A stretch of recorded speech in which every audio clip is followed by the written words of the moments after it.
Hello दोस्तों, स्वागत है हमारे चैनल पर। आज की वीडियो काफ़ी कमाल की होने वाली है। आज की वीडियो में कोई भी शौक के डांस सिखाने वाला, आप कोई भी गाना में आप डांस करते हो, हिंदी में या भोजपुरी में कोई भी गाना में आप डांस कर सकते हो। ये वाला डांस सीख के 3 तरीके से डांस अगर सीखना चाहते हो तो चलिए आपको सिखा देता हूँ बहुत आसान तरीके से। चलिए आपको सिखाता हूँ। तो सबसे पहला आपको करने के लिए आपको आराम से टिप्पा से खड़ा होने के बाद, ठीक है, बस आराम से तरीके से खड़ा हो जाना है। आराम से हल्का सा घूम के तरीके से पैर के 2 बार करना है आपको, 2 बार इस पैर के ऐसे, ठीक है। इस तरीके से चलाना, फिर ये वाला दोनों बार से करना, 2 बार आप आराम से खड़ा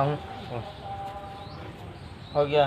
फिर आप बस आने के बाद तरीके से करना, देखिए आराम से खड़ा होकर इस तरीके से करना है, ठीक है। इस तरीके से दोनों बार से 2 बार के। उसके बाद जैसे ही करने के बाद आएंगे ना तो पैर के साथ में रखना है, एक सामने दूरी बनाना है, ठीक है। दूरी बना के आपको ये अरी से आना है, तो आपको इस तरीके, ठीक है, आराम से ये हाथ ऊपर से लेंगे, फिर नीचे मारेंगे, ठीक।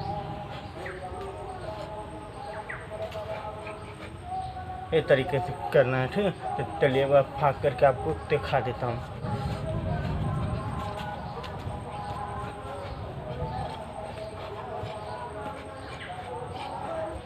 यही है, उम्मीद करता हूँ हमारा वीडियो अच्छा लगा तो वीडियो को लाइक करना, शेयर करना, दूसरों को। तब तक के लिए मिलेंगे अगले वीडियो में। बाय।